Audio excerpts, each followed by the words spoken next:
Le contrôle de la pensée et le nouvel ordre mondial par Glenn Krovsik. Traduit du magazine Nexus, Australie.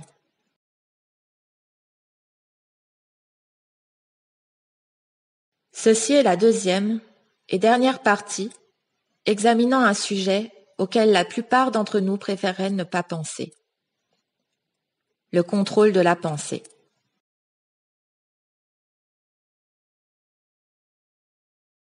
Le temps qui manque.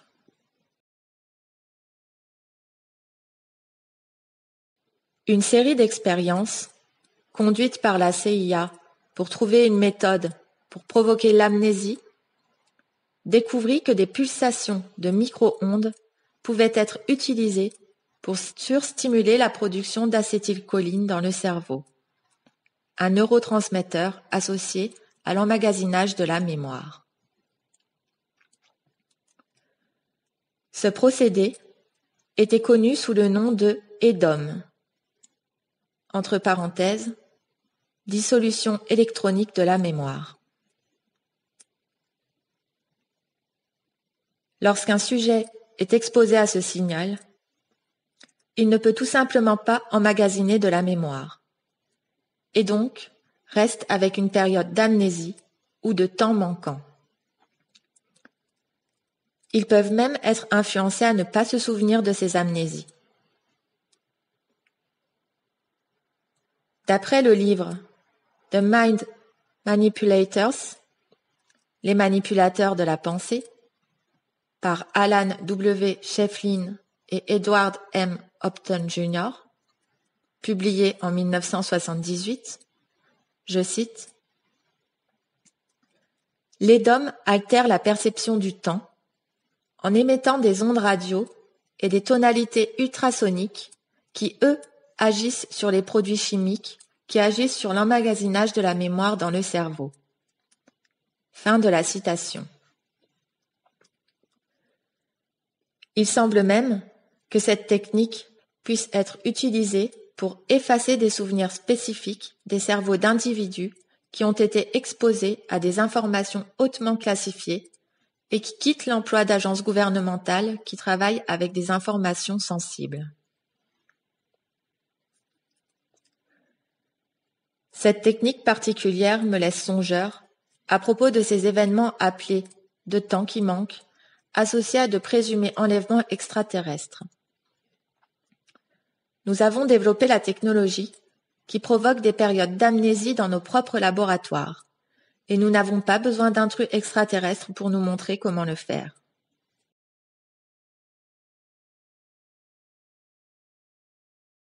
Tout est dans la tête.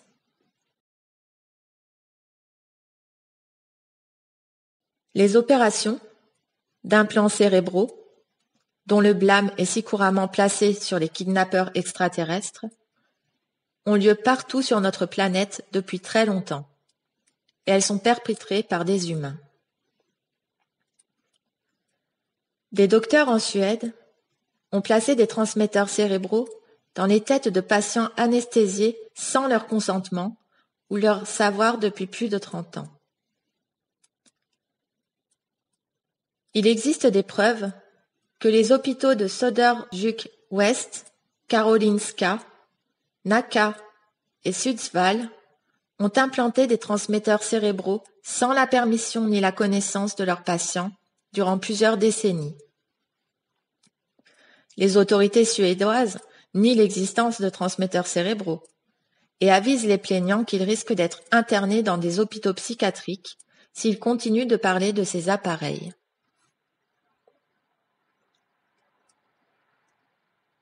En 1985, pourtant, une lettre fut écrite par des représentants de plusieurs groupes des droits de l'homme et des professionnels légaux et techniques, envoyée à l'attorney general du pays, puis référée au district attorney M. Overklaggaren, qui détermina qu'une telle activité ne serait pas considérée comme un crime. Entre parenthèses, Overklaggaren, dièse AD 2 76-85.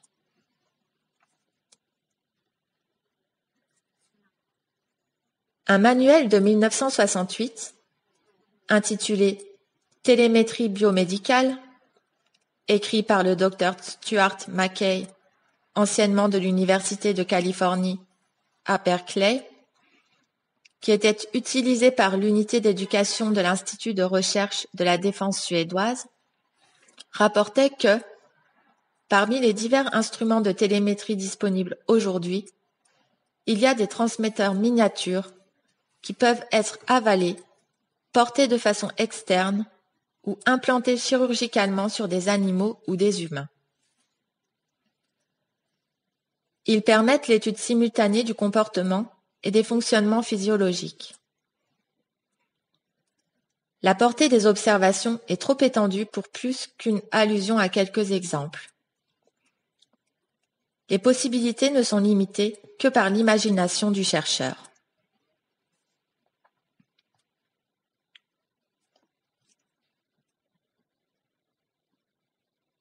Le docteur José Delgado, un pionnier de la stimulation électronique du cerveau, entre parenthèses S et C, qui fut subventionné à travers des organisations de façade par le Bureau de recherche navale américain et par la CIA, déclarait dans son livre Le contrôle physique de la pensée, 1969, que, je cite, « Les transmetteurs cérébraux peuvent demeurer dans le cerveau d'un sujet à vie. L'énergie qui actionne le transmetteur est transmise par des fréquences radio. Une des possibilités des transmetteurs cérébraux est d'influencer les gens afin qu'ils se conforment au système politique. Les fonctions autonomiques et somatiques, les comportements individuels et sociaux, les réactions émotionnelles et mentales peuvent être provoquées, maintenues, modifiées ou inhibées chez les animaux comme chez l'homme par la stimulation de structures cérébrales spécifiques. Le contrôle physique de plusieurs fonctions cérébrales est un fait établi. Il est même possible de suivre les intentions, le développement et le développement des pensées et des expériences visuelles. Fin de la citation.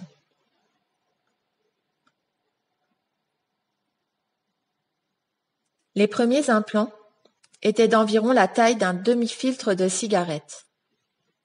Mais de nouvelles versions peuvent être adaptées à des cristaux liquides, injectés directement dans le sang pour se loger dans le cerveau. La communication dans les deux sens avec les transmetteurs cérébraux est possible depuis les années 50, incluant des messages vocaux et des retours de pensée.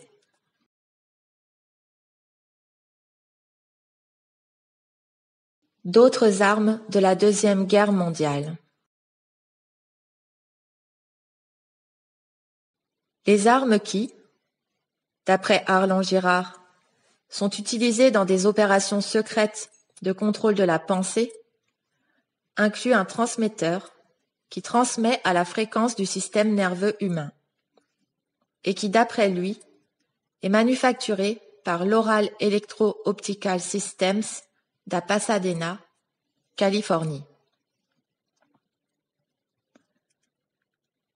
L'Oral, un important contractant de la défense, avait précédemment conduit des recherches sur des armes à énergie dirigée pour le compte du lieutenant-général Leonard Peeroots de l'US Air Force, qui cherchait une arme pour implanter des messages dans le cerveau de l'ennemi et pour provoquer des réactions de courage surhumaines chez ses propres troupes. L'appareil emploie des radiations électromagnétiques, entre parenthèses EMR, de fréquence gigahertzienne, dans des tonalités ultra basses, entre parenthèses ELF. Elle est utilisée pour torturer les gens physiquement et mentalement, et à distance. Des armes de ce type ont supposément été utilisées contre les femmes britanniques qui protestaient contre la présence de missiles cruise américains sur la base aérienne commune de Greenham dans les années 70. Cette arme peut être utilisée pour induire une privation totale de sens en transmettant des signaux aux nerfs auditifs de la victime à de telles puissances qu'ils ne peuvent même plus s'entendre penser. Cet appareil a transformé le concept de la vieille phrase « Il y a tellement de bruit ici, je ne peux même plus m'entendre penser » en un redoutable engin de terreur.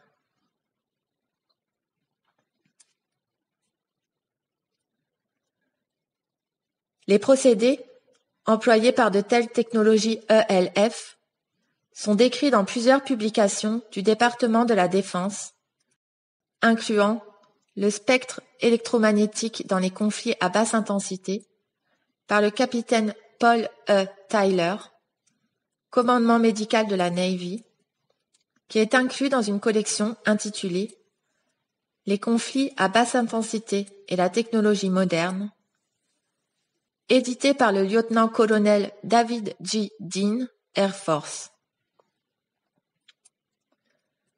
Le papier fut livré en 1984 et la collection publiée en 1986 par l'Air University Press de la base aérienne Maxwell, Alabama.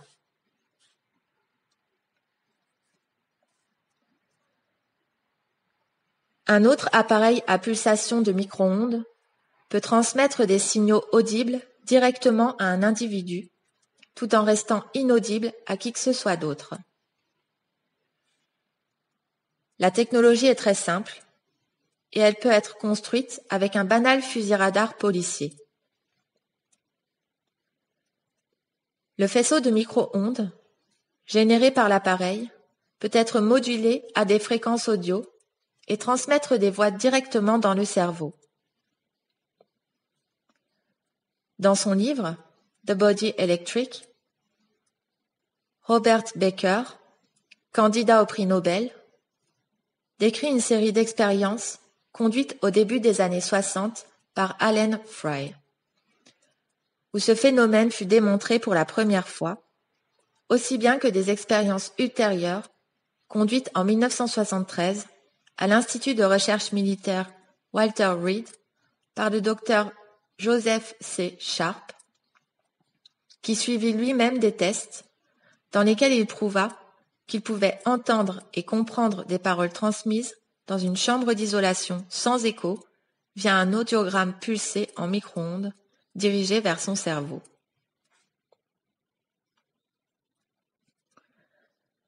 Puis, Baker déclare, je cite, « De tels appareils peuvent évidemment être utilisés dans des opérations secrètes visant à rendre une cible folle avec des voix ou faire parvenir des informations indécelables à un assassin programmé. » Fin de la citation. Un livre de 1978, intitulé « Effets et applications auditives des micro-ondes » par James C. Lynn, expliquait comment des voix audibles peuvent être transmises directement au cerveau. Cette technologie pourrait être utilisée pour rendre l'ouïe aux sourds, mais au lieu de cela, elle a été retournée contre le public.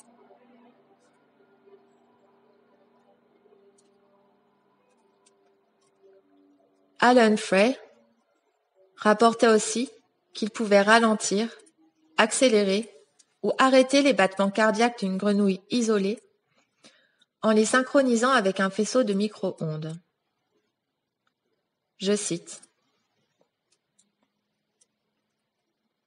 D'après Robert Baker, des résultats similaires ont été obtenus avec des grenouilles vivantes, ce qui démontre qu'il est techniquement possible de provoquer des crises cardiaques avec un faisceau destiné à traverser la poitrine humaine. Fin de la citation. Je devrais mentionner que Baker ne participe pas, à ma connaissance, à de telles recherches. Je crois qu'il est plus intéressé dans les aspects humanitaires de la recherche électromagnétique et qu'il critique les applications militaires et d'espionnage de ce type de recherche.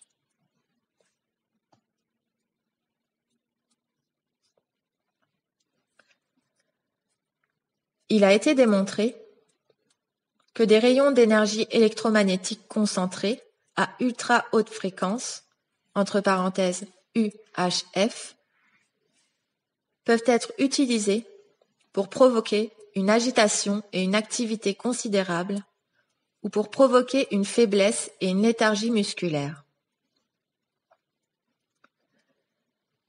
Les micro-ondes peuvent aussi être utilisés pour brûler la peau humaine, augmenter les effets des drogues, des bactéries ou des poisons, ou affecter le fonctionnement de tout le cerveau.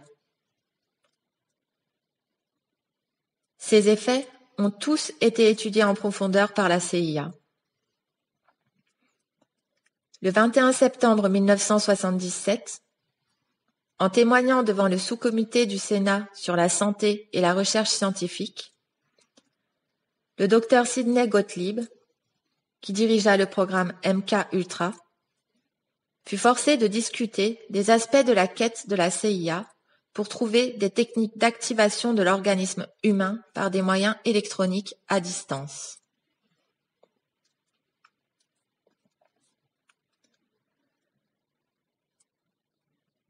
Dans un projet de recherche top secret financé par l'administration Reagan, au nom de code Opération Black Beauty, le docteur Michael Persinger, un physiologiste américain qui dirige le laboratoire de psychophysiologie environnementale à la Laurentian University de Sudbury, Ontario, fut chargé de développer une arme qui puisse être utilisée pour calmer rapidement des foules en colère.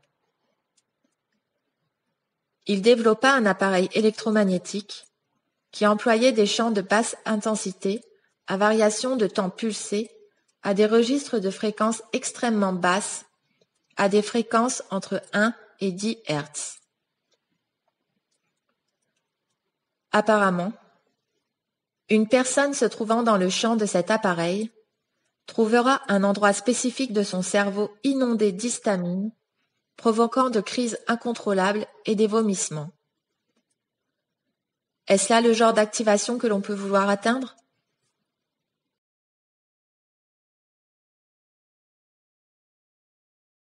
Des amis bas placés. Arlan Girard n'est pas étranger au contrôle de la pensée. Il déclare qu'il a lui-même été ciblé depuis 1983, après qu'une série d'événements l'apporta à l'attention de certains individus moins qu'agréables et néanmoins très puissants.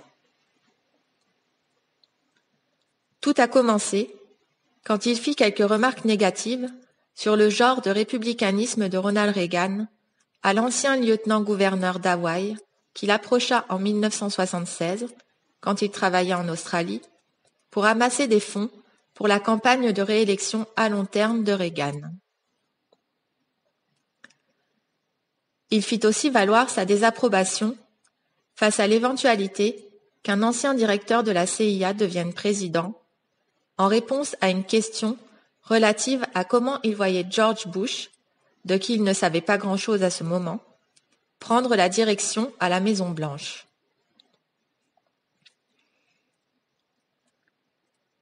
Plus tard, quand Girard fit application à un poste de commissaire au Pacifique Sud, un poste de commerce qui est sous la juridiction de la Maison-Blanche, le bureau du président demanda de l'information concernant son passé. Dans sa réponse, Girard mentionna son contact avec l'ami hawaïen de Reagan, ayant oublié ses remarques passées et pensant que ce contact irait en sa faveur. James Baker, qui était responsable de choisir le candidat, appela l'ancien lieutenant-gouverneur d'Hawaï et résultat, ses remarques précédentes furent connues de Baker. Il découvrit plus tard que le gouverneur, comme Baker, était un proche ami de Reagan. Girard conclut que son téléphone fut mis sous écoute et son courrier ouvert routinièrement à partir de mars 1983, une fois que Baker décida qu'il n'était pas du bon côté. Autour de cette période, il prétend qu'une enquête fut entreprise sur lui, soit par le National Security Planning Group de George Bush, ou par une des organisations antiterroristes proactives dirigées par Oliver North à partir du sous-sol de la Maison-Blanche.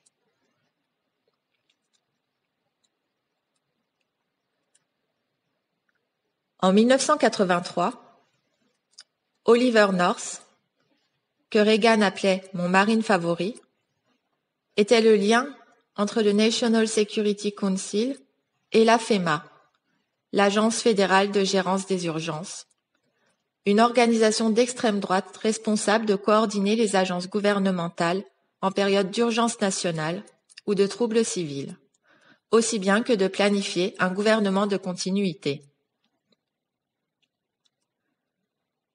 North passa son temps dans la FEMA à conduire des actions secrètes et à planifier le renversement de la Constitution américaine. On croit qu'il a aussi créé une division dans l'agence qui reçut la tâche de neutraliser les ennemis de la Maison-Blanche. Le nom de code de ce programme est Dakota.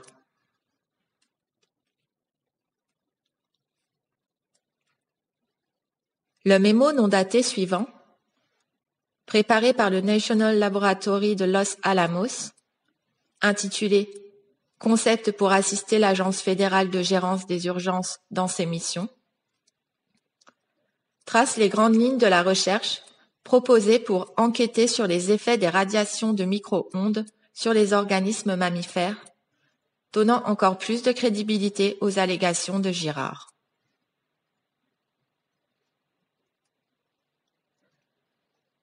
Girard croit que la raison pour laquelle il devint une cible du contrôle de la pensée est que son profil correspondait à celui de John Hinckley Jr., l'homme qui tenta d'assassiner Ronald Reagan en mars 81. Lui aussi venait d'un foyer privilégié et, comme Girard, était éloigné de son père. Il semblerait évident que Hinckley désapprouvait les politiques de Reagan, bien qu'il y ait nombre de théories selon lesquelles le but de l'assassinat de Reagan était de donner la présidence à Bush plutôt qu'il n'en fut finalement. Après que la tentative eut échoué, Reagan rendit presque tous ses pouvoirs présidentiels de toute façon. Il n'était réellement qu'un acteur jouant le rôle d'un président.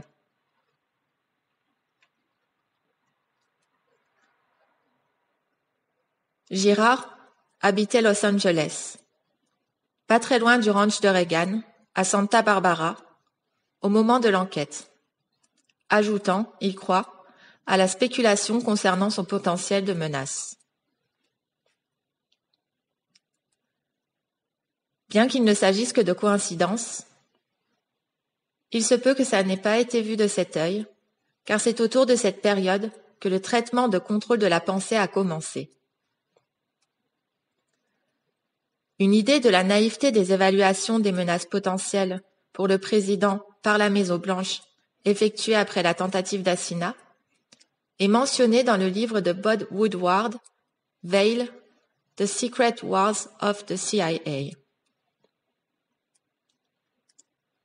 Il rapporte qu'à des rapports sur les menaces à la vie du président que les agents et les analystes ne prenaient pas au sérieux et qui n'étaient généralement rien de plus que deux gars assis dans un bar disant qu'ils voudraient tirer sur Reagan. Le DCI William Casey répliquait « Je veux une équipe là-dessus ».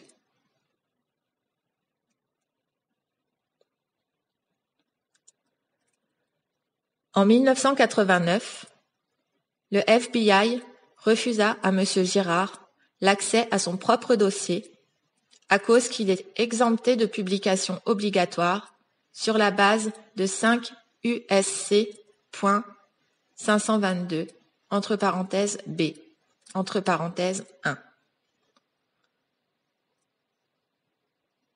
Cette section du Code des États-Unis s'applique à des documents à être gardés secrets dans l'intérêt de la défense nationale ou de la politique étrangère.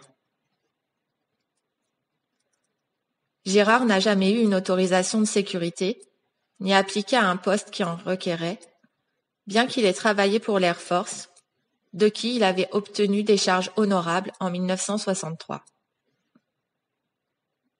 Que pouvait donc cacher le FBI?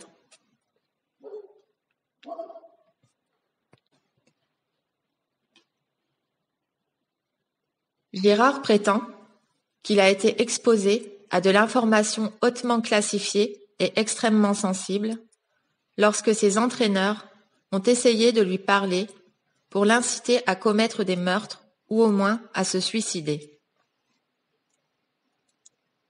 Certains contrôleurs inexpérimentés sont même entrés en communication, directement avec son cerveau, relativement normalement, avant de commencer leur tirade continue d'abus, et certains lui ont même dit qu'ils se pratiquaient sur lui avant d'être envoyés dans des missions plus importantes.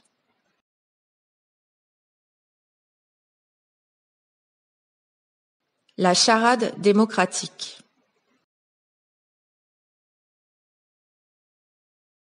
D'après Arlan Girard, l'équipement a aussi été utilisé pour influencer la politique de manière beaucoup plus directe. Il croit que Michael Dukakis, le candidat présidentiel démocrate opposé à George Bush lors des élections présidentielles de 1988, fut ciblé par la technologie des micro-ondes dans le but de gêner ses performances lors de discours publics, une fois que les sondages eurent démontré qu'il représentait une menace sérieuse pour Bush. Il prétend aussi que l'équipement fut utilisé contre Kitty Dukakis et l'accula presque au suicide. Dans le monde merveilleux de la politique américaine, un candidat présidentiel avec des problèmes comme cela va de toute évidence perdre la course à la Maison-Blanche. Girard m'expliqua le scénario de cette façon. Je cite. Même si l'assassinat de Kennedy et le Watergate n'étaient pas des coups d'État, l'élection de 1988 l'était certainement. Fin de la citation. Il est vraisemblable que tous les trois furent en effet des coups et qu'ils aient été menés par le même gouvernement de facto. Les deux premiers sont les sujets de bien bons livres et d'encore plus de théories.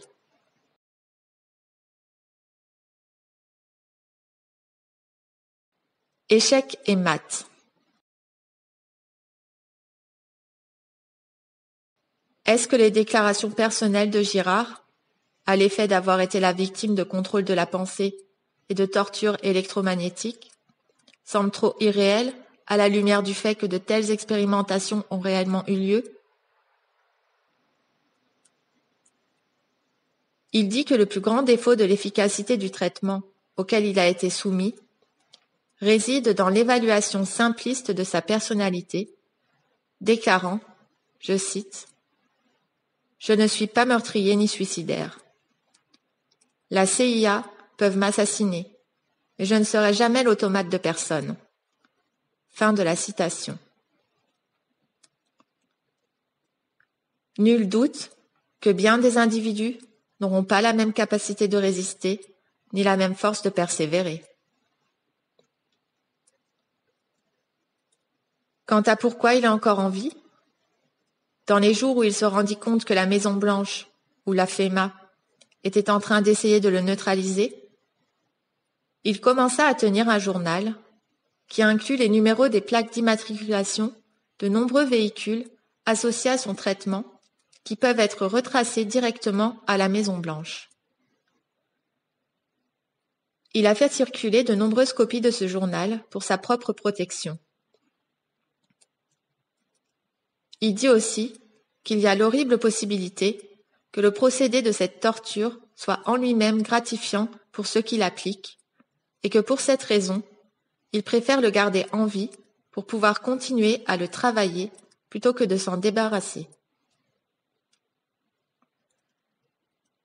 Il a été porté à croire, et il croit, que des rapports quotidiens sont préparés sur le progrès de la torture sur les êtres humains avec les armes ELF, et que ces rapports sont disponibles aux sympathisants tordus à l'intérieur du gouvernement comme récompense pour leur patronage à des agences comme la CIA.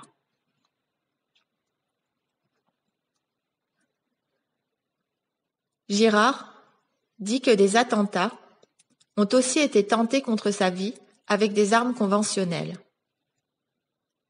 Il m'a dit que si j'étais incapable de le contacter dans le futur, je devrais m'adresser à ses avocats, car ils sont pleinement conscients de cette situation et qu'ils sauraient s'il est encore en un morceau.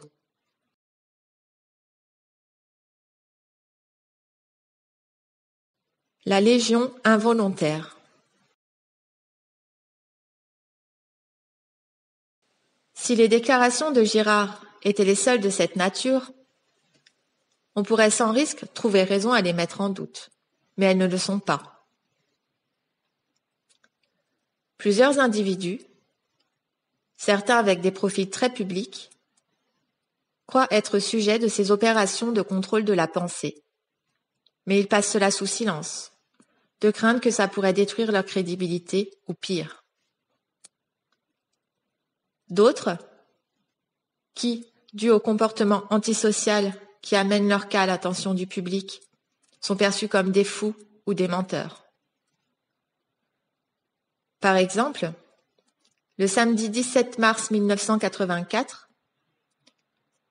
le San Francisco Chronicle publia un article intitulé « Incident près de la Maison-Blanche, des déclarations bizarres d'un homme armé », dans lequel un fou solitaire meurtrier, supposément typique, qui fut arrêté près de la Maison-Blanche, prétendait avoir reçu un implant de localisation télémétrie sous la forme d'un implant cristallin qui fonctionne comme une radio à cristaux. Il croyait que des commandes, lui intimant l'ordre de commettre des meurtres, lui parvenaient à travers cet appareil. Combien d'individus, ne connaissant pas les possibilités du contrôle de la pensée, ou le fait même que ce soit possible, pourraient croire de telles déclarations?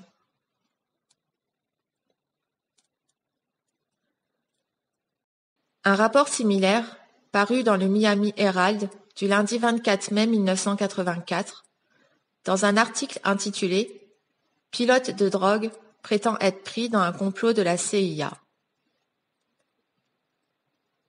Ancien employé de la CIA de son propre aveu, le transporteur de drogue et d'armement James Petit prétendait être victime de contrôle de la pensée, avoir reçu un implant cristallin et savoir l'existence d'un plan de la CIA nommé Opération Boule de Cristal, qui était un complot pour prendre le contrôle du monde en utilisant le contrôle de la pensée. Un article subséquent dans le même journal, le 9 juin 1984, déclarait qu'une prise de rayon X n'avait pas permis de trouver l'implant. Pourtant, un autre article sur Petit, publié dans le National Examiner le 30 avril 1985, rapportait que des radiologues avaient détecté un objet étranger derrière son oreille gauche qui, avait-il conclu, n'avait aucune raison d'être là. L'article incluait une photographie au rayon X de la chose non identifiée. Petit prétendait que l'appareil avait été implanté alors qu'il était traité au centre des grands brûlés de l'Institut de l'armée américaine de recherche chirurgicale à San Antonio, Texas. Les docteurs de l'hôpital ont confirmé qu'il fut traité à cet endroit jusqu'au 2 juillet 1982. Ils croyaient que la CIA allait l'utiliser dans un plan pour tuer quelqu'un. Petit déclara, je cite, « Ce serait une bonne idée d'examiner Sirhan Sirhan, l'homme qui a tué Robert Kennedy, pour voir s'il a des implants. » James Earl Ray, qui tua Martin Luther King, et John Hinckley, qui tira sur le président Reagan, devraient aussi être examinés. Fin de la citation. Les avocats de Petit ont confirmé qu'il avait travaillé pour la CIA, et cela fut aussi confirmé par un autre avocat qui représentait un coaccusé dans le procès d'une affaire de drogue. Petit prétend que tout l'incident faisait partie d'un programme bizarre de la CIA du nom d'opération Boule de cristal, dont le but était de prendre le contrôle des systèmes politiques et judiciaires du monde par le contrôle de la pensée avant l'an 2000. Il prétendit même avoir trouvé des documents top secrets contenant des détails du programme dans une poubelle à Key West, en Floride, quelques 20 ans plus tôt.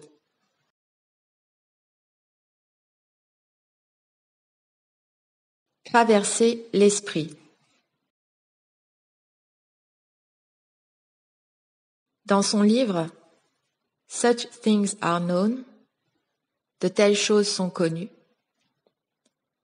Dorothy Burdick, un nom de plume, afin de protéger sa réputation de professeur au Foothill College de Santa Clara, Californie, décrit son expérience personnelle en tant que sujet involontaire au contrôle de la pensée. Elle prétend avoir été la cible d'expériences de lecture de la pensée et de transmission de voix conduites par le Defense Advanced Research Project Agency, DARPA.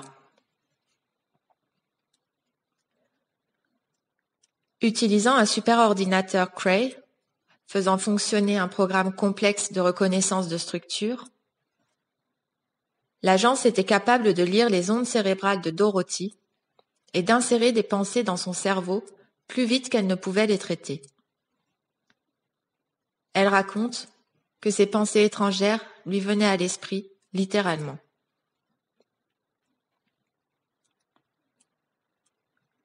Apparemment, quand on parle, les nerfs contrôlant les cordes vocales, la bouche et la langue sont activés en proportion des nombreuses directions et tensions vers lesquelles chaque muscle reçoit l'ordre de bouger. Ces structures, ou motifs, surviennent que les mots soient prononcés ou non. Le processus de la pensée requiert qu'on se parle à soi-même afin que l'esprit puisse fonctionner consciemment. Ceci s'appelle pensée subvocale. Essayez seulement de penser sans vous parler à vous-même si vous ne le croyez pas.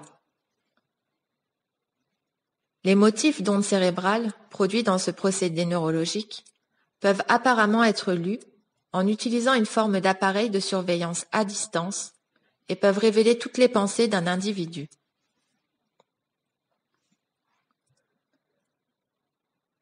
Le Los Angeles Times publia un article le 20 août 1992 intitulé « Des caméras qui captent des images de la pensée » qui déclare, je cite, « Des savants ont été capables de voir directement les procédés de pensée humaine, retraçant les motifs complexes de réactions chimiques et électriques à de petits amas de cellules cérébrales. Les chercheurs ont utilisé une caméra, comparativement simple, qui capte les différences subtiles trop petites pour être vues par l'œil humain dans la lumière réfléchie sur la surface du cerveau à mesure que la pensée est accomplie.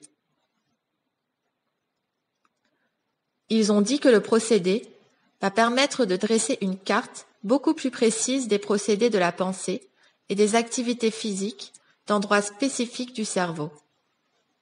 Fin de la citation.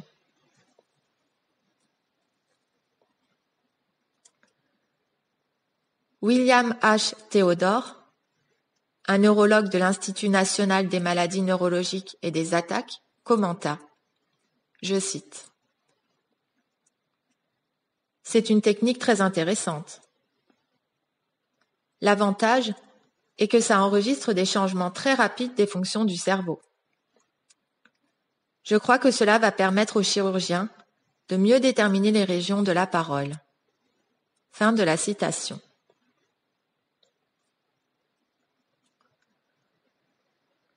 Cette technique est maintenant du domaine public.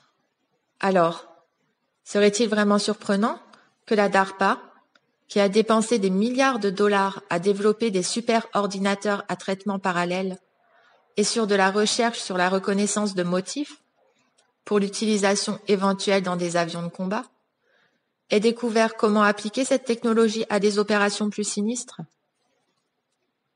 Après tout, le mandat de cette agence est de développer des armes plus efficaces afin d'armer les industries américaines de défense et d'intelligence.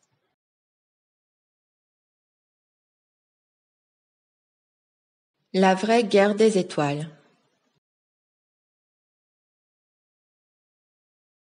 Des combinaisons de radiation électromagnétique et d'hypnose ont aussi été le sujet de recherches intensives.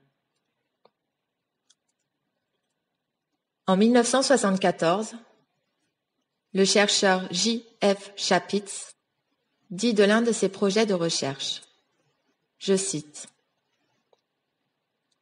« Dans cette enquête, il sera démontré que la parole de l'hypnotiseur peut aussi être transmise par de l'énergie électromagnétique modulée directement dans les parties subconscientes du cerveau humain, c'est-à-dire sans l'emploi d'appareils techniques pour recevoir ou décoder les messages, et sans que le sujet visé n'ait le loisir de contrôler consciemment l'entrée de l'information.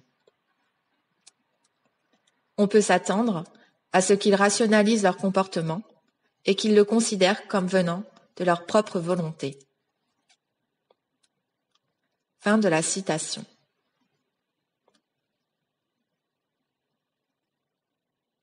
N'importe qui, enquêtant sur le soi-disant phénomène de channeling, phénomène de canalisation en français, serait sage de prendre en considération ce sujet de recherche. Il est intéressant de noter que le nombre de gens qui se considèrent des channelers est grimpé rapidement depuis que ce type de recherche est entrepris. Il est étrange de constater à quel point leurs messages sont similaires, sans égard à l'entité qu'ils prétendent être à la source de leurs conseils divins. Je suggérerais à tout individu qui considère le contenu d'informations channelées d'être vigilant et d'évaluer de façon critique si le message reçu est bénéfique dans un sens non égoïste ou s'il servirait à évoquer des schémas de pensée qui serviraient le nouvel ordre mondial.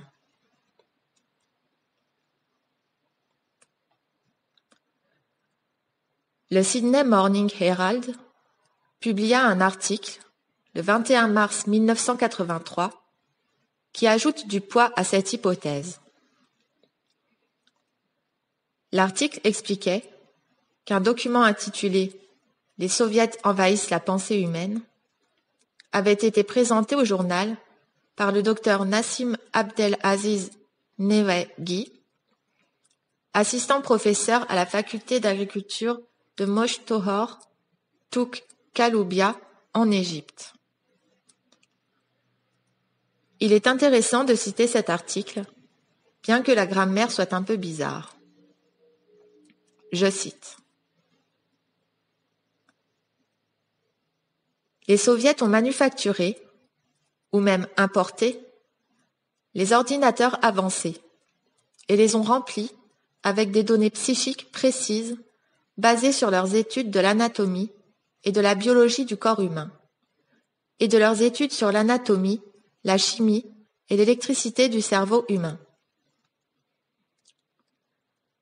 Ces ordinateurs ont été remplis aussi avec les différents langages et leurs significations, Les dialectes des peuples ont été entrés à partir de satellites. Les soviets ont commencé à nourrir les ordinateurs de programmes objectifs. Fin de la citation.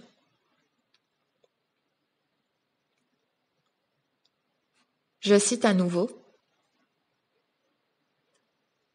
Il semble que les soviets aient eu recours à la méthode suicidaire dans la société humaine en allouant un rayon électronique pour plusieurs personnes dans de différentes sociétés. De tels rayons sont activés par la mémoire des ordinateurs qui contiennent beaucoup de données sur les êtres humains et leur langage. Ces rayons s'entrelacent et s'entremêlent avec la pensée naturelle pour former une pensée diffuse artificielle. À travers de tels moyens férocement anti-humanitaires, les groupes extrémistes sont fabriqués. Les troubles et les désordres sanglants sont provoqués par des télémoyens avancés via satellite dans plusieurs pays de l'Asie, de l'Afrique, de l'Europe et de l'Amérique latine. Fin de la citation.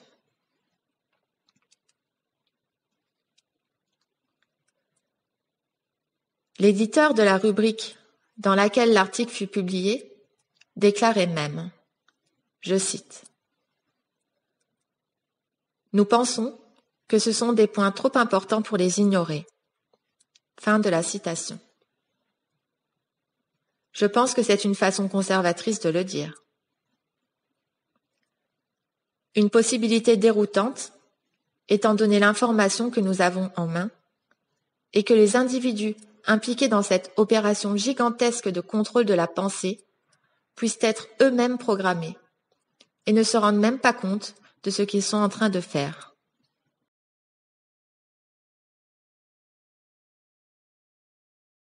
Le nouveau champ de bataille mentale.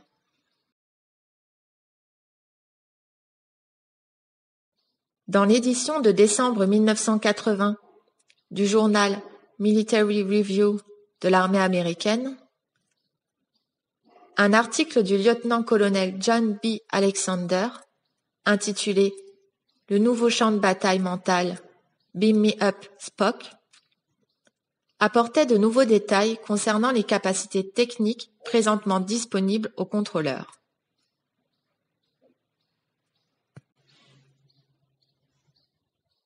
Il écrit, je cite, « Plusieurs exemples vont démontrer les domaines dans lesquels des progrès ont été accomplis. Le transfert d'énergie d'un organisme à un autre, la possibilité de guérir ou de causer des maladies peut être transmise à distance, causant ainsi des maladies ou la mort sans cause apparente. Des modifications télépathiques de comportement, qui incluent la possibilité de provoquer des états hypnotiques à des distances de plus de 1000 km ont été rapportés. L'utilisation de l'hypnose télépathique détient aussi un important potentiel. Cette possibilité pourrait permettre aux agents d'être profondément placés sans la conscience de leur programme. En termes cinématographiques, le candidat Manchu vit et n'a même pas besoin d'un appel téléphonique. D'autres techniques d'influence de l'esprit à esprit sont considérées. Si elle est perfectionnée, cette capacité pourrait permettre le transfert direct de la pensée via la télépathie d'un esprit ou groupe d'esprits à un public cible choisi. Le facteur intéressant est que le récepteur ne sera pas conscient du fait que des pensées lui sont implantées d'une source externe. Il ou elle pensera que ces pensées lui sont propres. Fin de la citation.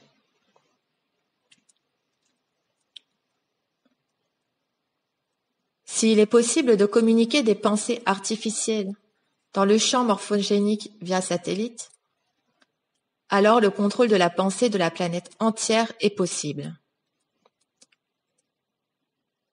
La seule résistance d'un individu serait alors de constamment remettre en question la motivation derrière ses pensées et de ne pas agir sur des pensées qu'il considère être à l'extérieur des limites de leurs propres principes éthiques et moraux. Encore une fois, il est sage de considérer comment la télévision, la publicité et les diverses formes de pression sociale sont constamment utilisées pour manipuler ces limites.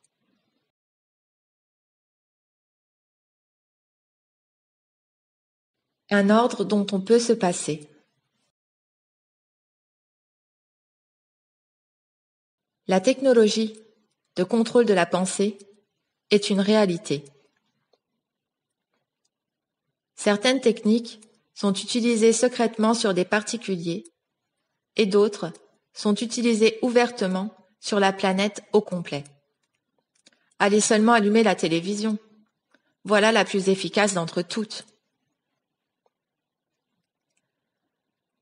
Et pendant qu'on secoue la tête, incrédule, devant les horreurs qu'on nous montre aux nouvelles, n'oubliez pas ces vieux principes. Feedback, renforcement, conditionnement. En vous lamentant.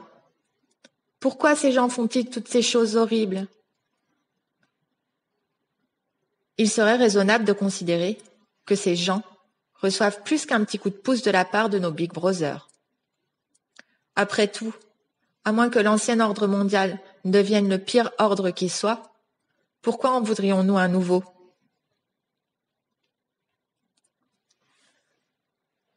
Je vous laisse avec cette dernière citation.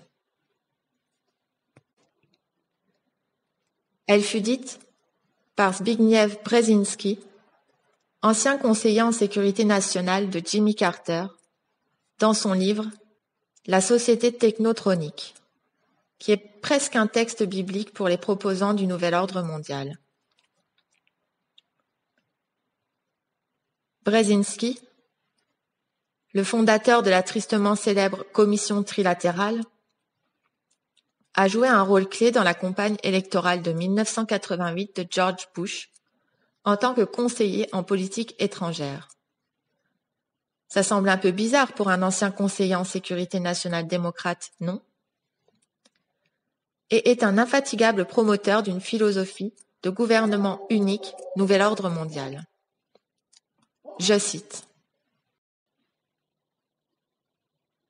Dans la société technotronique, la tendance semblerait aller vers le rassemblement du support individuel des citoyens non coordonnés, facilement à la portée d'individus aux personnalités magnétiques et attirantes, exploitant efficacement les dernières techniques de communication pour manipuler les émotions et contrôler la raison. Fin de la citation.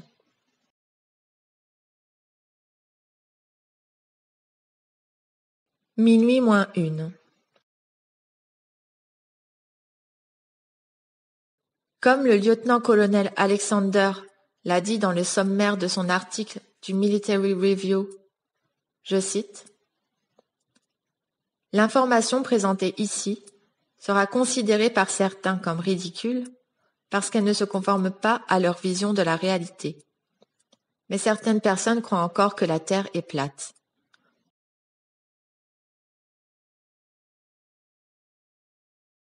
Vous trouverez ci-après, au format vidéo, la copie des références bibliographiques fournies par Serge Monast, en lien avec la thématique du contrôle de l'esprit.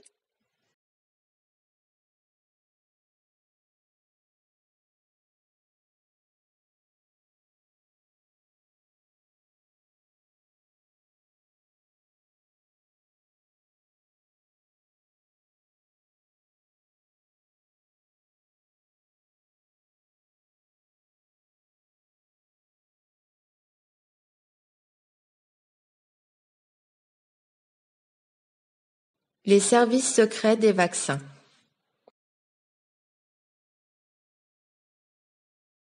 La raison d'un tel titre, les services secrets des vaccins, est due, en grande partie, aux difficultés sans bornes que j'ai dû affronter pour n'obtenir, en fin de compte, que très peu d'informations concernant d'une part la compagnie qui avait fabriqué le vaccin contre la méningite, qui avait servi à vacciner une très grande partie du Québec vers la fin 92, et d'autre part, le climat de paranoïa auquel je me suis heurtée en essayant d'obtenir de l'information sur le contenu même du vaccin.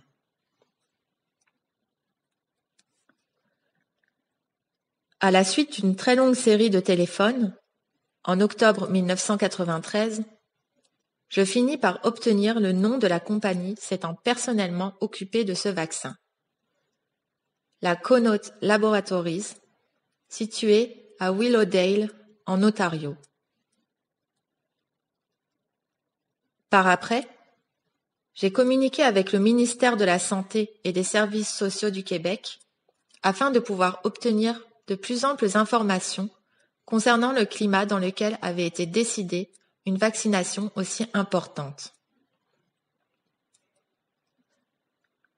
Car il faut bien l'avouer, les rapports reçus des États-Unis en rapport avec les différentes expérimentations médicales et autres pour parvenir à contrôler politiquement les populations me faisaient craindre le pire quant au contenu du vaccin administré à l'ensemble de la jeunesse québécoise. Et la lettre reçue du ministère et le silence de ce dernier à plusieurs de mes questions ne faisaient que renforcer ce sentiment chez moi. La lettre, publiée intégralement, rapporte qu'un groupe spécialiste fut directement responsable de la décision du ministère d'aller de l'avant avec la campagne de vaccination. Pourtant, lors d'une conversation téléphonique avec la responsable au ministère, il ne me fut jamais possible ni de savoir qui était à la tête de ce groupe, ni qui composait ce groupe, ni encore de connaître les résultats sur lesquels ce groupe se basa pour conseiller le ministère de faire vacciner presque tout le monde à l'époque. Ce qui, là encore, était loin de me rassurer. En outre, ma question, à savoir que la supposée épidémie avait commencé dans la région de Hull, mais n'avait pas traversé le pont pour aboutir en Ontario, me vala une réaction presque violente où il me fut conseillé de m'informer directement au ministère de la Santé de l'Ontario à ce sujet. En bout de ligne, on me fit clairement entendre que la conversation avait déjà assez duré.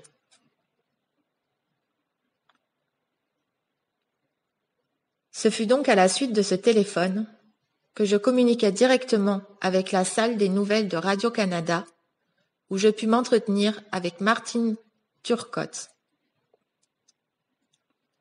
Cela se passa en date du 16 novembre 1993.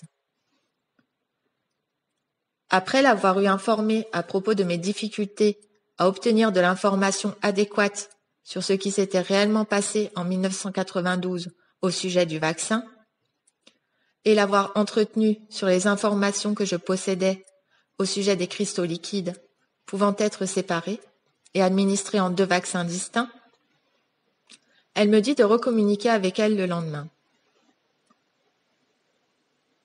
Lors de l'autre entretien téléphonique, elle dut m'avouer qu'aucun, mais là absolument aucun journaliste à l'époque n'avait fait d'enquête dans le but de connaître les résultats des analyses produites par le groupe spécialiste qui conseilla le ministère d'aller de l'avant avec la vaccination contre la méningite. Elle précisa que les journalistes s'étaient tout simplement satisfaits du communiqué de presse, si inclus plus loin, que le ministère avait fait parvenir à la presse. Quant aux cristaux liquides, elle ne possédait aucune information à ce sujet, mais elle me fit part qu'une rumeur était véhiculée à la salle des nouvelles, comme quoi il était question d'une autre campagne de vaccination et que certains craignaient les réactions secondaires dues à la combinaison des 2 vaccins en question. D'un autre côté, je fais ici une parenthèse pour indiquer que mes différents contacts avec la Connaught Laboratories pour obtenir des informations publiques à son sujet se solvèrent par une méfiance difficilement compréhensible. Entre-temps, par le biais de Statistique Canada et de leur publication Liens de parenté entre les compagnies, j'avais appris qui, au juste, détenait les parts de la Connaught Laboratories.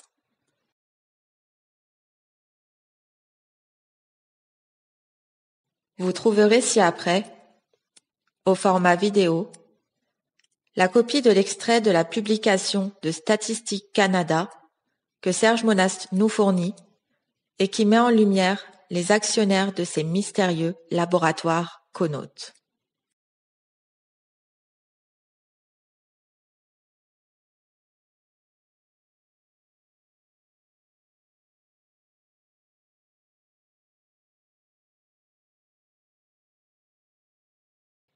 Si l'on regarde du côté des codes, 763 indique Fonds d'investissement gouvernementaux.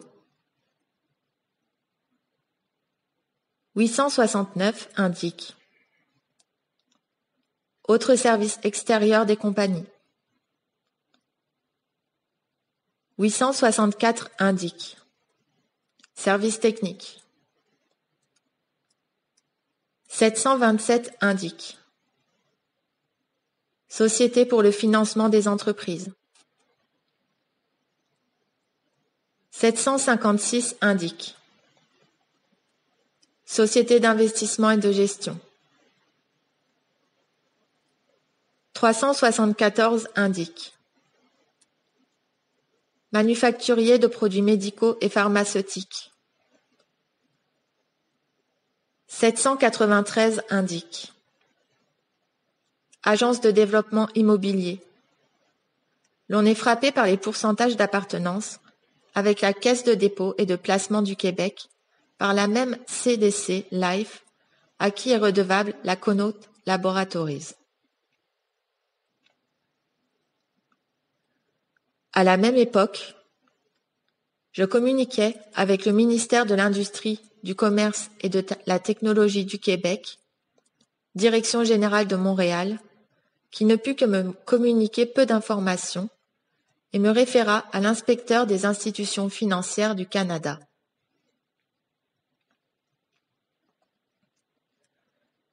Ce dernier, de son côté, me fit part que les compagnies mentionnées, n'étant supposément pas régies par leur bureau, n'étaient par conséquent pas listées.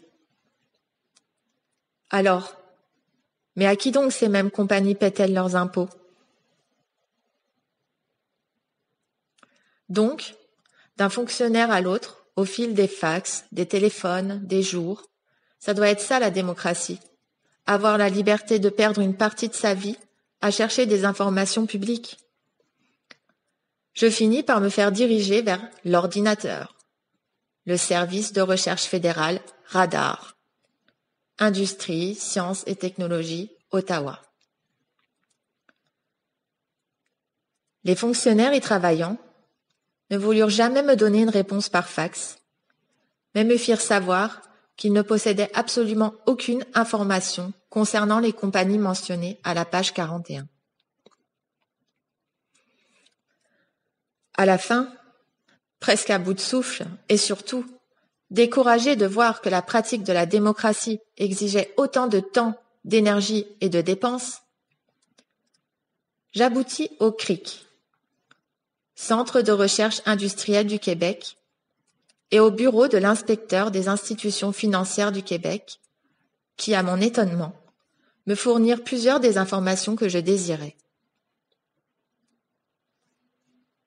Mais quant à savoir les liens militaires possibles entre la Connaught Laboratories et l'Institut Mérieux, autre compagnie ayant aussi fourni un vaccin contre la méningite, les liens existant aussi avec la CIA et le Centre de recherche médicale militaire des États-Unis, alors cela était une autre paire de manches.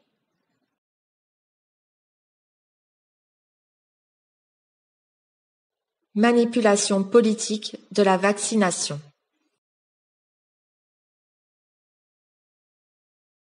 La population n'est pas informée adéquatement. La population est à la merci de décisions gouvernementales non vérifiées.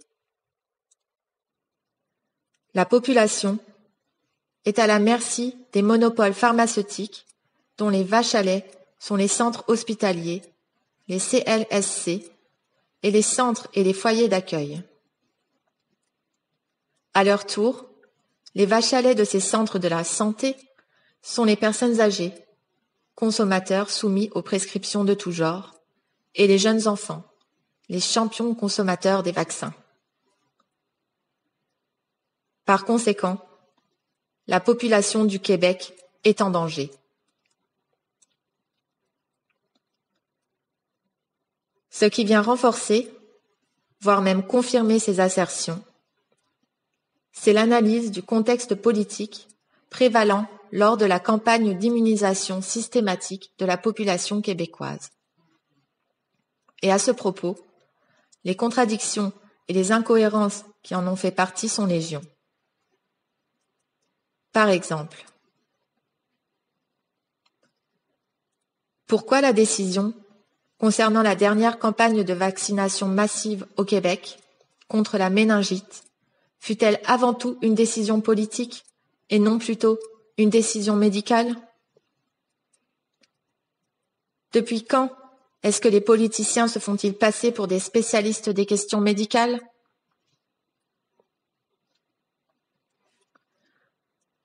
D'ailleurs, cette question était commune à l'ensemble des médecins au lendemain de cette décision gouvernementale d'aller de l'avant avec une campagne de vaccination massive contre la méningite. En d'autres mots, cela signifie que la majeure partie des médecins du Québec étaient contre une telle campagne de vaccination décidée par des fonctionnaires gouvernementaux et au profit de monopoles pharmaceutiques. En outre, le docteur Christiane Laberge ne se gêna aucunement pour dire, dans un article paru, que sa fille de 5 ans courait autant de risques d'attraper la méningite que de se faire un jour frapper par un train. Combien de personnes risquent un jour, au cours de leur vie, d'être frappées par un train?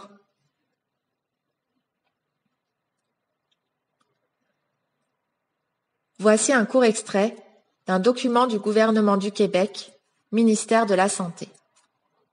Je cite.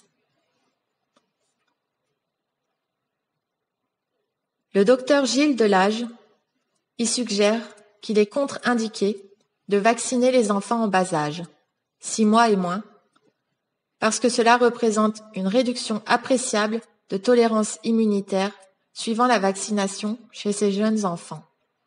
Fin de la citation. À cela, le gouvernement répondit, je cite, « Nous aimerions obtenir plus de précisions concernant ce phénomène.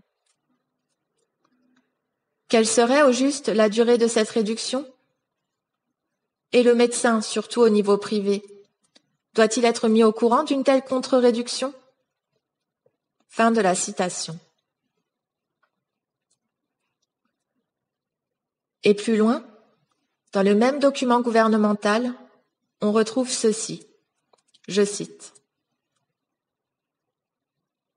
Y a-t-il diminution transitoire de l'immunité suivant la vaccination chez les enfants âgés de 6 à 24 mois? Quel serait le risque associé à une telle diminution? Serait-il nécessaire d'avertir les parents et les vaccinateurs d'un tel risque? Fin de la citation.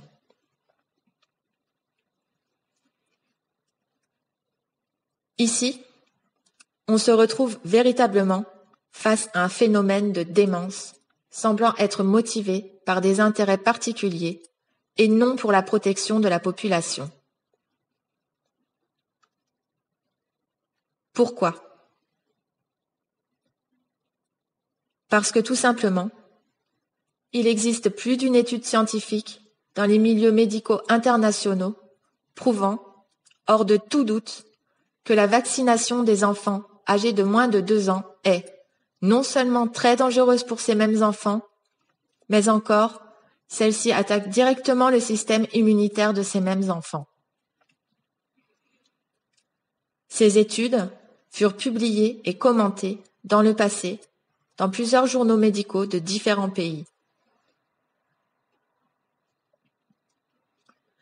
Alors ici, dans le cas de décisions prises par le gouvernement du Québec en faveur d'une campagne de vaccination massive et du jeu du chat et de la souris pratiqué par ce même gouvernement en vue de détruire les arguments des opposants à une telle campagne, on est en droit de se demander quels étaient les intérêts que le gouvernement cherchait à protéger dans une telle campagne de vaccination. D'autant que ce même gouvernement favorisa un groupe particulier de supposés spécialistes pour le conseiller au détriment et à l'encontre de l'opinion de l'ensemble des médecins du Québec.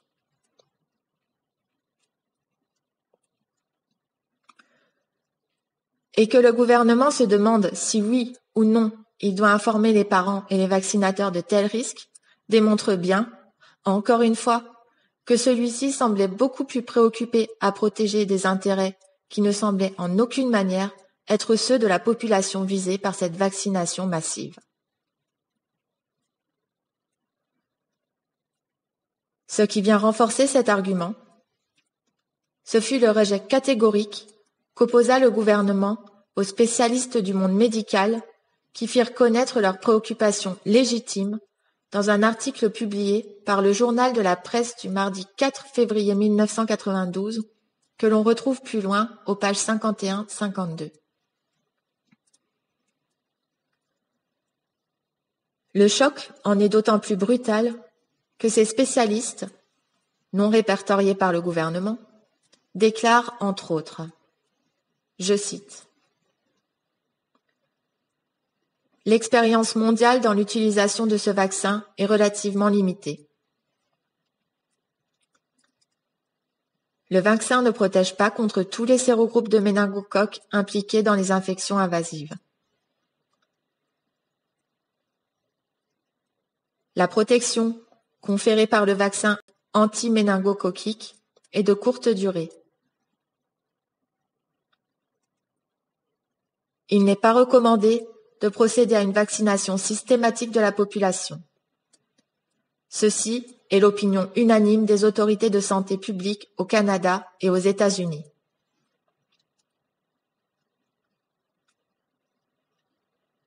Le réseau de santé publique a décidé d'intervenir à un niveau qui est considéré en dessous des seuils d'intervention utilisés par beaucoup d'autorités. Fin de la citation.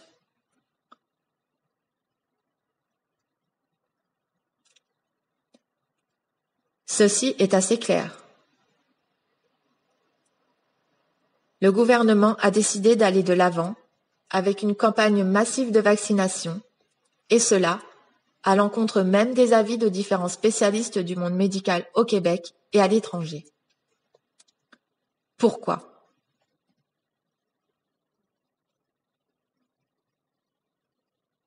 Par ailleurs, les documents répertoriés aux pages 53-60 démontrent bien, à leur tour, que la nécessité d'une telle vaccination est très loin d'être démontrée, mais encore que seul le gouvernement semble y être fortement favorable. Page 53-54, lettre au ministère de la Santé et des Services sociaux. Et quant au document répertorié à la page 60, celui-ci fait ressortir que l'efficacité du vaccin pour le groupe d'âge de 6 mois à 2 ans n'est pas démontrée de façon précise. Alors, encore une fois, qui le gouvernement cherchait-il à beurrer au juste? Et quels sont exactement les intérêts qui étaient largement favorisés par une telle vaccination? Et la liste des contradictions est très loin d'être terminée.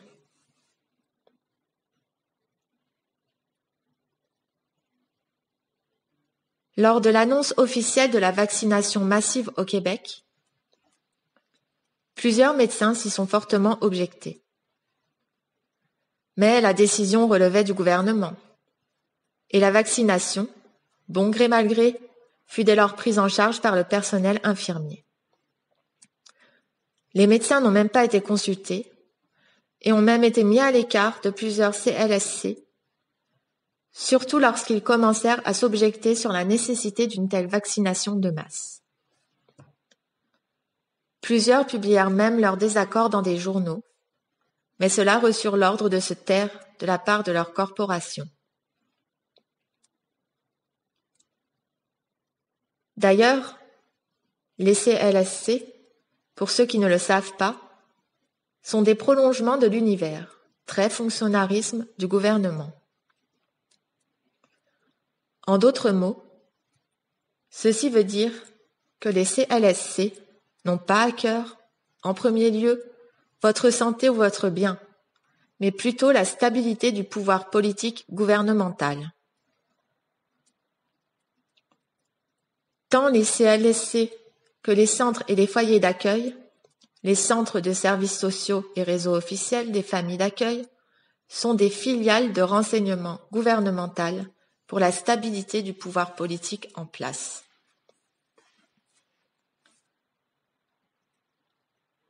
Par le biais de ces organismes gouvernementaux, présentés comme étant des centres d'aide à la population, on fiche en détail chaque individu sur les moindres recoins de sa vie privée, le tout étant par la suite informatisé dans les ordinateurs du gouvernement. À ce sujet, il n'y a qu'à se reporter au document de la page 61 démontrant le rôle qu'avaient et que devaient jouer les CLSC lors de la campagne de vaccination massive. Le contenu de cette lettre directive parle de lui-même.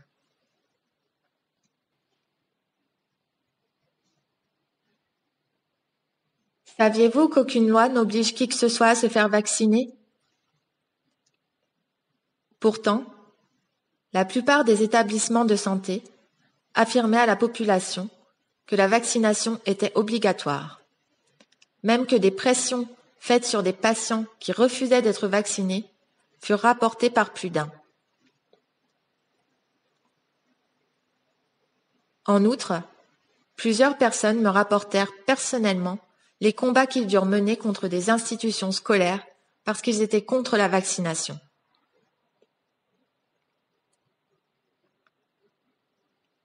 Autre contradiction frappante. Des rapports officiels du gouvernement, Direction de la protection de la santé publique, datés du 21 décembre 1992, affirmèrent que sur les 300 000 doses administrées au Québec, aucune réaction grave entraînant des séquelles n'avait été rapportée. Pourtant, deux questions se posent ici. Un document officiel du gouvernement fédéral, rapport d'incidents adverses reliés à l'administration d'un vaccin, plus loin, page 62, fut confidentiellement envoyé aux différents centres de vaccination et énumère chacune des conséquences pouvant résulter de l'administration du vaccin. De plus, en désaccord avec la note gouvernementale du 21 décembre 1992, deux documents hospitaliers se référant au même cas font clairement ressortir des conséquences directes reliées à la campagne de vaccination massive contre la méningite. Page 63-64.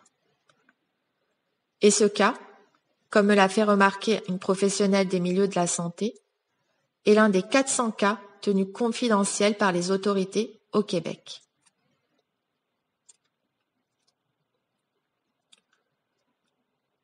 Autre fait notoire.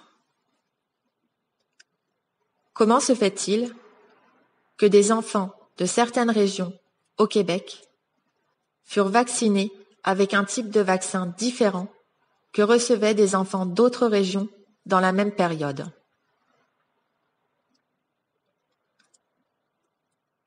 Un grand nombre d'infirmières et de médecins se sont demandé, à juste titre, par rapport à cette vaccination, comment il se faisait qu'un protocole particulier était rendu nécessaire pour l'administrer. Elles étaient d'autant plus en droit de se poser une telle question que leur formation les avait déjà préparées à administrer des vaccins. Alors, pourquoi un protocole spécial ? Ce protocole était d'ailleurs prévu par le gouvernement pour cette injection spécifique. On retrouve l'ensemble de ce protocole plus loin, aux pages 65-98.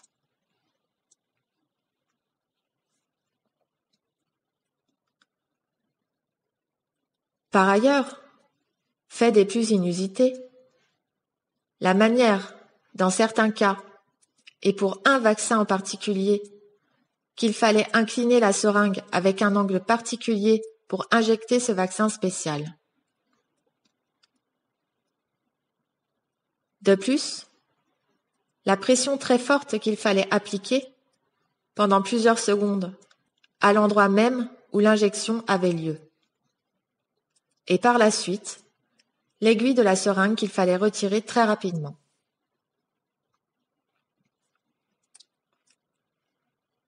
Ce fait, rattaché au protocole spécial, est d'autant plus étrange dans l'administration d'un vaccin contre la méningite qu'il ressemble en tout point à la manière que doit être injecté un implant électronique servant à l'identification personnelle et fabriqué, entre autres, par la Texas Instruments.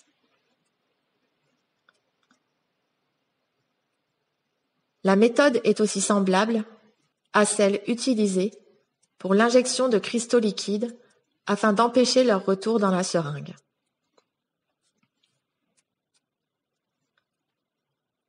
Attention, nous n'affirmons aucunement que cela fut le cas lors de l'injection de ce vaccin à protocole spécial. Mais nous ne pouvons aucunement passer sous silence la ressemblance frappante existant entre ce protocole et celui utilisé dans le cadre de l'injection d'implants électroniques devant servir à l'identification des sujets injectés, mais encore à leur repérage par satellite, ainsi qu'au contrôle direct de l'individu pour des fins politiques.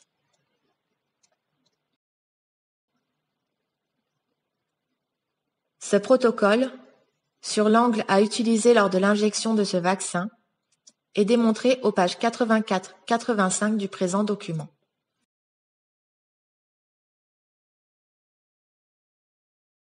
Selon Terry L. Cook, journaliste chrétien d'investigation sur la côte ouest américaine, celui-ci se référant à Tim Willard, éditeur du magazine Future Society,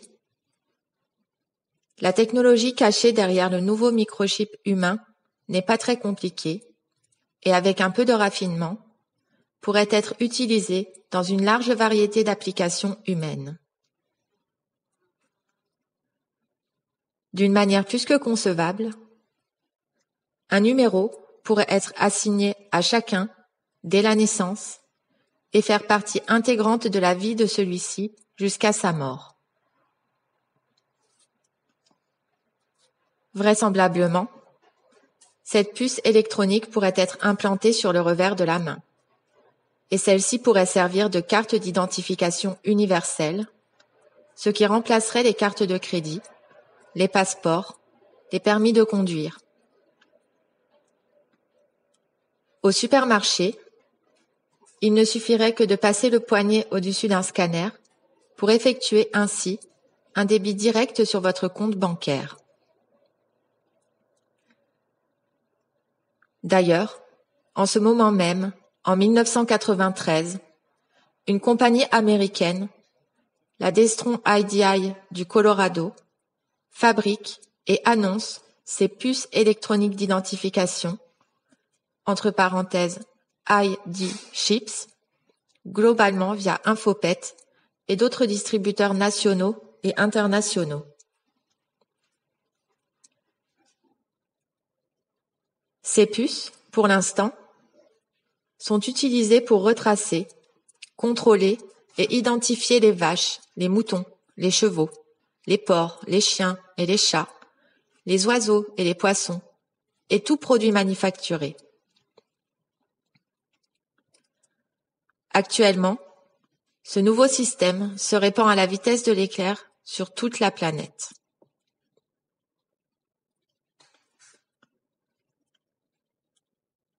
Aujourd'hui, le numéro d'assurance sociale se compose d'une série de 9 chiffres. Selon d'autres informations reçues, ce système sera bientôt remplacé, avec l'aide des nouveaux ordinateurs, par une série internationale de 18 chiffres numériques, le Mesh Block, une configuration internationale qui permettra de retracer n'importe qui sur la planète. Cette nouvelle série de 18 chiffres sera divisée en 3 parties, c'est-à-dire 3 séries de 6 chiffres chacun, soit 6, 6, 6.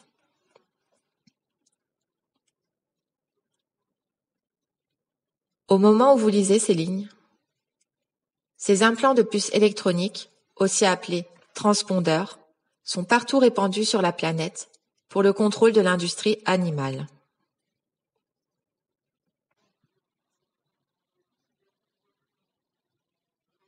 Tous ces faits, et plusieurs autres, que nous pourrions rapporter ici, font clairement ressortir que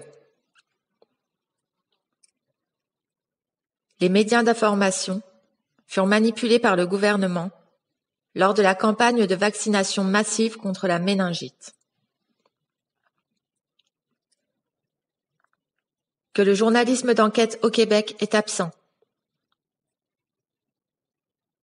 Que la pratique journalistique au Québec est conçue de manière étroite et très régionale, ce qui a comme conséquence de favoriser un journalisme à sensation au détriment d'un journalisme professionnel existant pour protéger les intérêts de la population.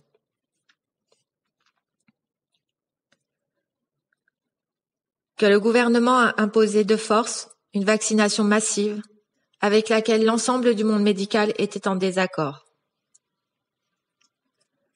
Que le gouvernement n'a pas tenu compte des recommandations de spécialistes afin d'éviter des réactions secondaires violentes chez les enfants vaccinés de moins de 2 ans.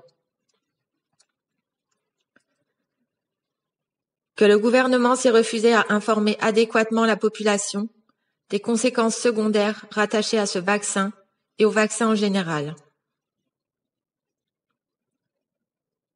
Que le gouvernement s'est conduit de manière délinquante et tout à fait dangereuse en refusant de suivre les avis des experts dans le domaine de la santé et de surseoir ainsi à une telle vaccination massive. Que le gouvernement, par ses contradictions évidentes dans toute cette affaire, a miné sa propre crédibilité dans la population. Que le gouvernement, par ces mêmes contradictions, semble avoir protégé des intérêts étrangers au bien-être de sa propre population dont il a le mandat de protéger.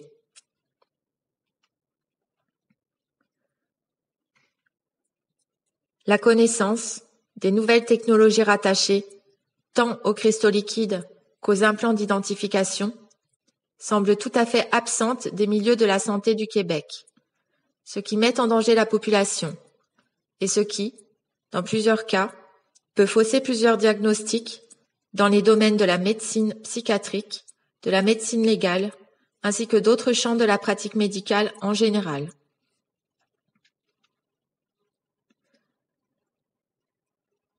Les monopoles pharmaceutiques semblent avoir préséance au Québec, cela n'est pas différent ailleurs, sur le pouvoir politique et sur le bien-être de la population. À cause de ces monopoles, les médecins, les infirmiers, les infirmières et le personnel rattaché au monde de la santé ne représentent plus que de simples fonctionnaires, que des automates devant se restreindre à remplir des prescriptions et des traitements de soins, en sachant que dans la plupart des cas, ceux-ci sont inefficaces. Ce même personnel médical est voué, à plus ou moins long terme, à ne devoir appliquer que ce qui est prescrit par les centres de recherche, financés par les monopoles pharmaceutiques, et cela contre leur propre conscience professionnelle. Ce qui aura pour résultat d'entraîner la mort définitive de la pratique médicale devant exister pour soulager et développer une autonomie chez les patients.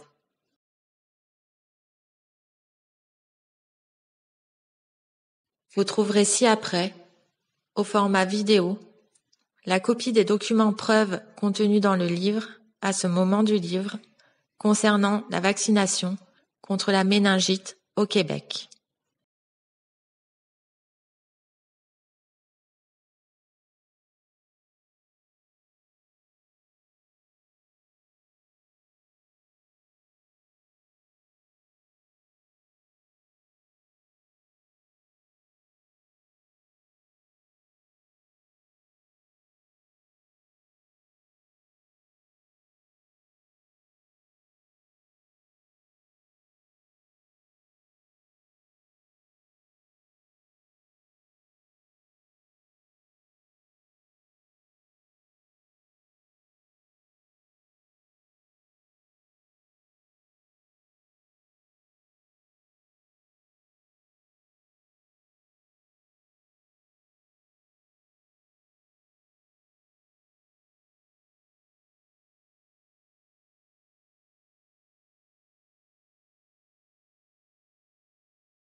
Recherche sur Conneaut et Mérieux.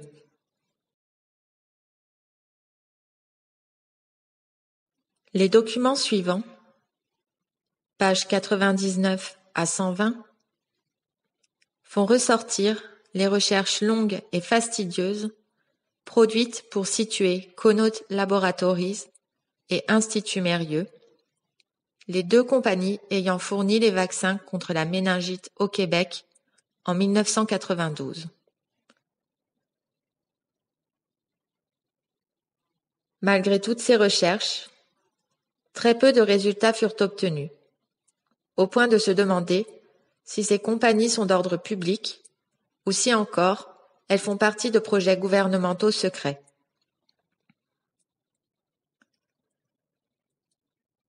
Les pages 110 à 114, pour leur part, mettent en évidence l'existence de chercheurs sur les cristaux liquides.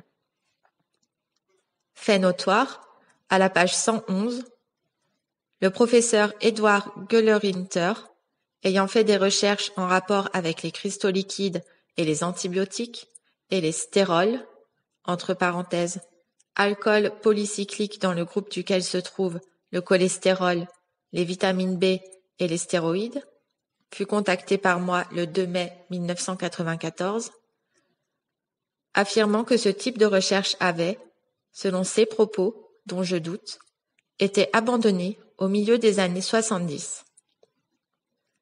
Il me fournit tout de même la preuve, par sa réponse, qu'il y avait bien eu des recherches semblables. Reste à savoir, maintenant, par qui et à quel endroit de telles recherches, impliquant des manipulations biologiques, furent poursuivies jusqu'au développement actuel de l'injection de cristaux liquides et dans le flux sanguin et dans les tissus musculaires.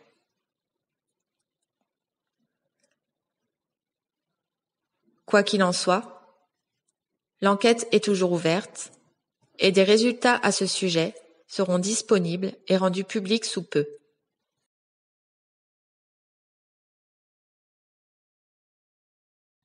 Vous trouverez ci-après, au format vidéo, la copie des documents preuves contenus dans le livre de Serge Monast, présenté à ce moment précis du livre, illustrant le résultat de son enquête au sujet des compagnies pharmaceutiques produisant le vaccin contre la méningite.